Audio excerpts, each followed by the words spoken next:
শুভ সকাল বন্ধুরা, কেমন আছো সবাই? মনির সংসারে আরেকটি নতুন ব্লগে সকলকে স্বাগত জানাই। আজকের দিনটা হচ্ছে বুধবার আর এখন সকাল 9টা বাজে। এখন থেকেই আজকের ব্লগটি আমি শুরু করলাম। পুরো ব্লগটির সাথে থেকো, আশা করছি তোমাদের বেশ ভালো লাগবে। কয়েকদিন হলো বড় ভিডিও দিতে পারিনি ঠিকঠাক করে। আর এক বন্ধু কমেন্ট করেছে যে বড় ভিডিও আমি কেন দিচ্ছি না। আসলে বাড়িতেই ছিলাম না, তো ভিডিও এডিট মোটামুটি যদিও করে রেখেছি একটু একটু, কিন্তু ভয়েস দেওয়াটা একদমই সম্ভব হয়নি। গেছিলাম ঘুরতে, যে কারণে আর ভিডিও দেওয়া হয়নি। তো তোমরা পুরো ভিডিওটা দেখতে থাকো, তোমরা সবটাই জানতে পারবে কোথায় যাচ্ছি না যাচ্ছি। আজকে হচ্ছে 25শে মার্চ, তো আজকে হচ্ছে ঘুরতে যাওয়ার দিন। ঘুম থেকে উঠেছি সেই সকাল 6টায়, একটু আগে উঠেছি অন্য দিনের থেকে, কারণ আজকে আমাকে তাড়াহুড়ো করে সমস্ত কাজকর্ম সেরে নিতে হবে। লাস্ট প্যাকিং যেটুকু বাকি রয়েছে টুকটাক, যেগুলো হয়তো ভুলে গেছি বা কিছু, তো সেগুলো হচ্ছে নিয়ে নিতে হবে। আর তার সাথে বেরোবার সময়ও রয়েছে, ট্রেনের টাইম যেটা রয়েছে সেই টাইম মতো আর কি আগে থেকে তো বেরোতে হবে।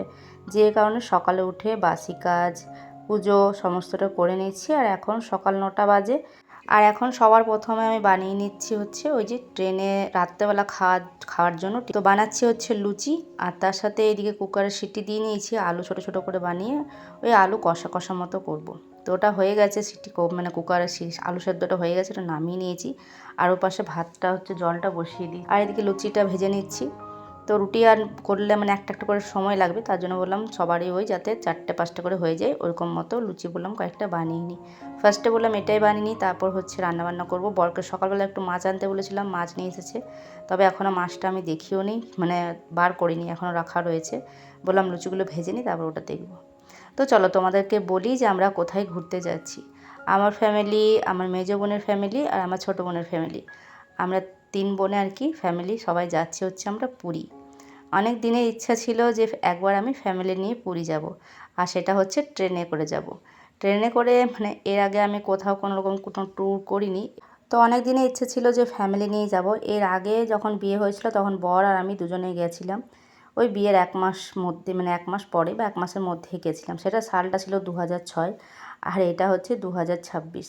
অনেক দিনের ইচ্ছা ছিল যে একবার ছেলে মেয়েকে নিয়ে সবাই মিলে একসাথে যাব আর কি ট্রেনে করে।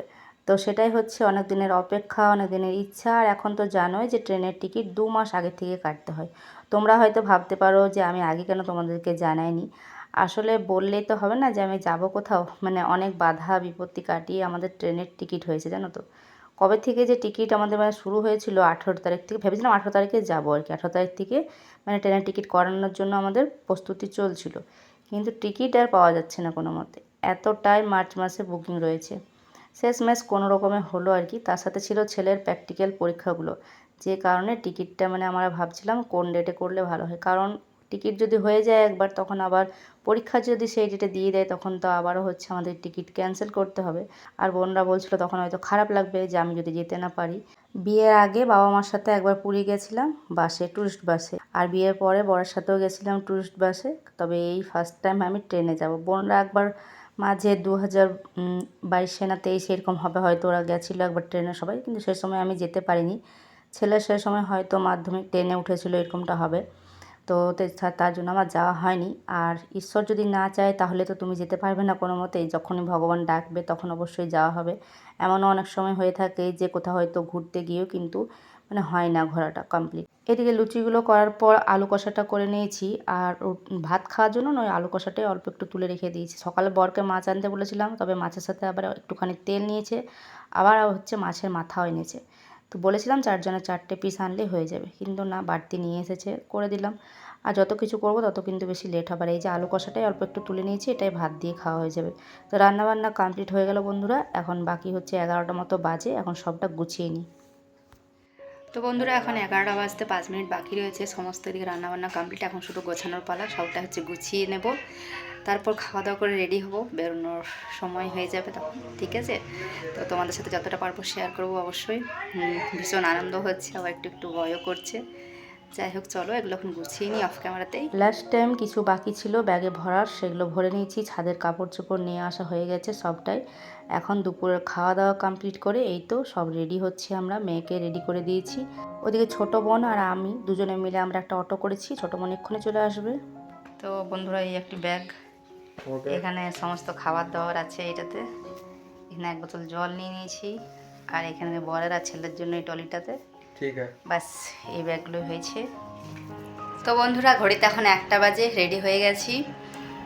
তো আমাদের ট্রেন রয়েছে 3:20-তে, আর আমরা অটো করেছি আমার ছোট বোন আর আমরা মানে দুজনে মিলে আর কি অটো করেছি। ছোট বোন আসবে, তারপর হচ্ছে আমরা যাবো অটোতে করে যাবো হচ্ছে এখন আসানসোল স্টেশন, তারপর ওখান থেকে ট্রেন রয়েছে। তো চলো যাওয়া যাক। এবার সমস্ত ব্যাগপত্র বের করে এই যে আমার দরজার সামনে দাঁড়িয়ে রয়েছি। বোনকে ফোন করেছি, তবে ও বেরিয়েছে, তবে রাস্তাটা খারাপের জন্য একটু ঘুরে আসছে, যে কারণে একটু লেট হচ্ছে। আর ওইদিকে মেজো বোন ফোন করছে বেরিয়েছিস কি না বলছে আর কি। আসলে ট্রেনের ব্যাপার তো অনেক সময় হয়তো আগে আসে বা এরকমটা হয়ে যায়, তাই বলছে যে তাড়াতাড়ি আসতে। তো এই যে দেখো বেশ কিছুক্ষণ অপেক্ষার পর এই তো অটোটা চলে এসেছে। এখন আমরা সবাই মিলে চেপে পড়েছি। আর এখন চলো যাওয়া যাক। আসানসোল যাবো স্টেশন, মোটামুটি 1 ঘন্টা মতো তো লেগে যাবে যেতে আমাদের। তো চলো এখন ঘর থেকে বেরোলাম। আর তবে রাস্তায় না 2 জায়গায় ভীষণ জ্যাম ছিল, যে কারণে আর একটু লেট হয়ে গেল। আর বোন ওদিকে বারবার করে ফোন করছে, ও পৌঁছে গেছে, ওখানে স্টেশনে দাঁড়িয়ে রয়েছে।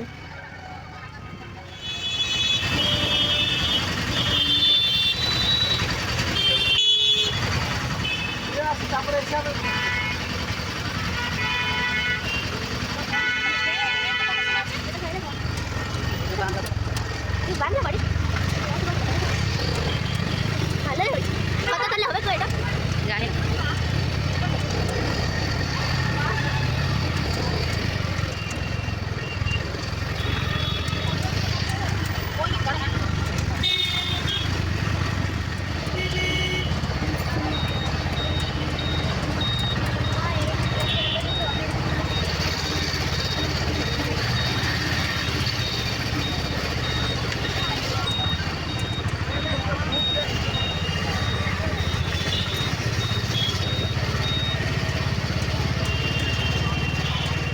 জীবনে প্রথম এই ট্রেন জার্নি করব, মানে লং ট্রেন জার্নি হবে আমার জীবনে প্রথম। তাই ভীষণ কিন্তু আনন্দও লাগছে, সাথে কিন্তু একটু একটু ভয়ও করছে। তো তোমরা হয়তো ভাববে যে ট্রেনে চাপিনি কেন। তো ছোট যখন ছিলাম তখন মা বাবা বলে যে 3 মাস যখন আমার বয়স ছিল তখন নাকি মা বাবা কোথাও একটা গেছিলো ঘুরতে, তারকেশ্বর বক্রেশ্বর এরকমই বলে। তো তখন হচ্ছে নিয়ে গেছিলো নাকি ট্রেনে। তো তখন তো আমি কিছুই জানি না। তারপর যখন বড় হওয়ার সাথে সাথে তখন কিন্তু কোনোদিনই আমরা ট্রেনে চাপিনি, কারণ আমাদের মাসির বাড়ি পিসির বাড়ি যেটাই বলো না কেন সবটাই সামনে বাস অটো গাড়ি এগুলো নিয়ে গেছি। তো তার জন্য আর ট্রেনে চাপা সেভাবে হয়নি। আর যে ট্যুরগুলো নাকি যেগুলো ট্যুরে গেছি সেগুলোও কিন্তু টুরিস্ট বাসেই গেছি। তো এই ফার্স্ট টাইম ট্রেনে যাব, ভীষণ খুশি লাগছে, কিন্তু একটু একটু ভয় লাগছে। তো বরকে বলাতে বিয়ের পর কিন্তু বর একবার চাপিয়েছিল, তবে ওটা খুবই মানে ছোট্ট একটা মানে কি বলবো, আমাদের গ্রামের শ্বশুরবাড়ি থেকে ওই আমাদের নুপুরানপুর এইটুকু রাস্তা, মানে 0.5 ঘন্টা থেকে 1.25 ঘন্টা। তো এখানে বেশিক্ষণ আমাদের কিন্তু এসে দাঁড়াতে হয়নি, একটুখানি দাঁড়িয়েছিলাম। তো বোনের ইচ্ছা ছিল কয়েকটা ভিডিও করার, কিন্তু ভিডিও করা পুরো হয়নি, কারণ ট্রেন আসতে চলে এসেছিলো। আর বোন বারবার করে বলছিল যে চিত্তরঞ্জনের ট্রেন ঢুকে গেছে, যে কারণে হচ্ছে তাড়া দিচ্ছিল। তো এই যে একটু পরেই আর কি ট্রেন ঢুকে গেছে, লাইনে চলে এসেছে।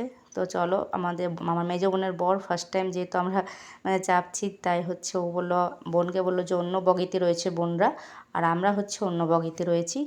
আমরা রয়েছি হচ্ছে ওই যে 6 নম্বরে, আর বোনরা রয়েছে হচ্ছে 1 নম্বরে, 5টা বগির পর। তো এই যে আমাদেরকে বসিয়ে দিয়ে গেল এখানে। তো পাশে রয়েছে ছেলে আর বর বসেছে, আর এখানে আমি আর তিথি বসবো। তোমাদেরকে বললাম না যে অনেক বাধা বিপত্তির পর আমরা মানে টিকিট করতে পেরেছি।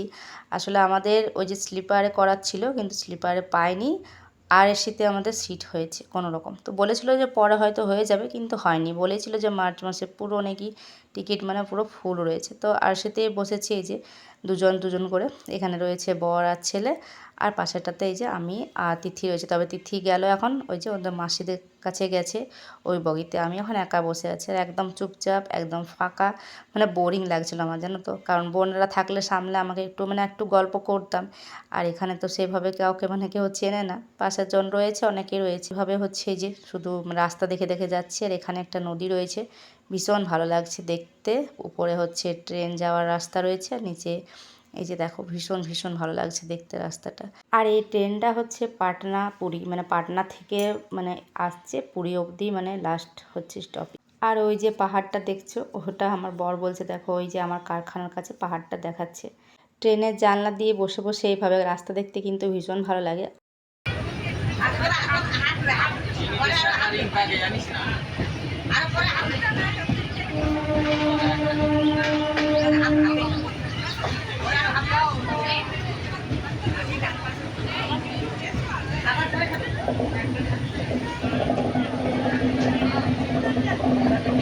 আর এই যে দেখো আমার মেয়ে এই যে তখন আসলো, বোনকে বললাম যে দিয়ে যেতে, কারণ আমার বড় ফাঁকা লাগছে, ভালো লাগছে না একা একা, তাই বললাম যে ওকে দিয়ে যেতে, দিয়ে গেল একটু আগেই। আর এই যে ওকে একটু চিড়ে ভাজা দিয়েছি, শুকনো শুকনো খাচ্ছে বসে বসে। তো চলো এখন এই যে অনেকটা পথ বাকি রয়েছে, এখন দেখছো সন্ধে হয়ে এসেছে, প্রায় 2-3 ঘন্টা মানে পথ আমরা পেরিয়ে এসেছি। আর এখন ছোটো বোন আসলো আবারও হচ্ছে আমার কাছে, এসে নিয়ে বলছে চল তুই একবার আমাদের বগিটাতে। তো এই যে আমাকে এখন নিয়ে যাচ্ছে ও, যেহেতু আমি ফার্স্টবার, ওরা এর আগে একবার এসেছিলো যেহেতু, সেই জন্য একটু ট্রেনে চাপার অভিজ্ঞতাটা ওদের হয়ে গেছে ঠিকঠাক, তবে আমি প্রথম তো, তাই একটু আমাকে এই যে নিয়ে আসলো এখন এখানে। আর এই যে মেজো বোন আর বর হচ্ছে এই যে দুজন দুজন করে এইভাবে করে শুয়ে রয়েছে। তো একটুখানি দেখা করে তারপর আবার চলে যাব। আর তারপর হচ্ছে বললাম যে খাওয়া দাওয়া করার সময় আমাকে পাঠাবি আর কি কৌশিককে, কারণ আমি লুচি নিয়ে এসেছি, মেজো বোন নিয়ে এসেছিলো আলু ভরা পরোটা, আর ছোটো বোন রুটি তরকারি। তো বললাম কয়েকটা লুচি তোদেরকে দিয়ে পাঠাবো, আর বোন হচ্ছে আলু ভরা পরোটা আবার দিয়ে পাঠাচ্ছে। তবে আমি খাইনি, আমি অল্প দুটো লুচি খেয়েছিলাম আর সাথে অল্প একটু মুড়ি খেয়েছিলাম। এই যে বরকে ছেলেকে সবাইকে ওদেরকে দিয়ে দিয়েছি, খাওয়া দাওয়া করে নিয়ে হচ্ছে শুয়েছিলাম, তবে ঘুম ঠিকঠাক হয়নি। অনেকেই ট্রেনে ভালো মতো ঘুমায়, তবে আমি ঘুমাতে পারিনি, কারণ ব্যাগপত্র দেখার ব্যাপার রয়েছে। আর ট্রেনে তো নানা রকমের মানুষজন চাপছে, দেখেও আমার একটু অবাকই লাগছিল। হঠাৎ করে দেখছি খড়িয়ে খড়িয়ে কেউ ঝাঁট দিচ্ছে, হঠাৎ করে দেখছি আবার দাঁড়িয়ে যাচ্ছে। যাই হোক, ঘড়িতে এখন 2:45 বাজে, মানে রাত 3টে বলো বা রাত ভোর যাই বলো না কেন। তো এখন আমাদের এই যে পুরীতে নেমে গেছে, পুরী স্টেশনে আমরা সবাই নেমে গেছি। আর ট্রেনে চেপে কিন্তু বন্ধুরা ভীষণই ভালো লাগলো, তবে তার সাথে কিন্তু একটা খারাপ ব্যাপার হচ্ছে, আমার বোনরা যে বগিতে ছিল সেখান দিয়ে কিন্তু একজনের মানে অন্য একজন ফোন মানে চুরি হয়ে গেছিলো। আর চোর দুটোকে ধরে নিয়েছে, একজন সাধু বেশে ছিল আর একজন কিন্তু মানে চোরের বেশেই যাকে বলে। তো এক্ষুনি হচ্ছে আমরা নামলাম, সাথে করে দুটো চোরকেও কিন্তু পুলিশে ধরে নিয়ে গেল, একজনের ফোন চুরি করে নিয়েছে। কী যে বলবো, মানে একটু খারাপই লাগলো এইসব মানে এই ঘটনাটা শুনে। মানে আমার বোনরা যে বগিতে ছিল সেখানে হয়েছে ঘটনাটা। তো চলো আমরা এখানে হচ্ছে স্টেশনে নেমে হচ্ছে বেশ কিছু দূর হেঁটে আসলাম, যেখানে অটোগুলো থাকে, এই যে বড় যে ভ্যানগুলো থাকে সেগুলোর কাছে। আর সবাই হচ্ছে কেউ লাল চা দুধ চা খেয়েছে 1 কাপ করে, ঘুম তো সে মতো হয়নি কারুর। তো এখন ভাবলাম আমরা এখানে না বসে একবার সমুদ্র ধারে গিয়ে বসি, কারণ এখন তো লজ পাওয়া যাবে না, 6টা মানে মোটামুটি 6:30 7টার আগে তো পাওয়া যাবে না। তো সবাই মিলে চলে এসেছি, তাই হচ্ছে সমুদ্রের ধারে। ওই যে আমার ছেলে, বোনের বড়রা সবাই একটুখানি গেল হচ্ছে সমুদ্রের কাছাকাছি। আর চলো এখন এখানেই বসি, এখন তো দেখতেই পারছো একদম অন্ধকার রয়েছে, এখন লজ কোনো রকমই পাওয়া যাবে না। তো বন্ধুরা এখন 4টে বাজে, এখন আমাদেরকে এখানে বসে থাকতে হবে, কারণ এখন হোটেল পাওয়া যাবে না, সবাই এখানে আমরা সমুদ্রের এখানে এখনও প্রায় 2-3 ঘন্টা আমাদেরকে বসে থাকতে হবে। তবে আজকের ভিডিওটা আমি এখানেই শেষ করছি, পরের দিন আবারও দেখা হচ্ছে নতুন ভিডিওর সাথে। ভিডিওটা যদি তোমাদের ভালো লাগে তাহলে অবশ্যই বলবো লাইক কমেন্ট আর চ্যানেলটিকে সাবস্ক্রাইব করে পাশে থেকো।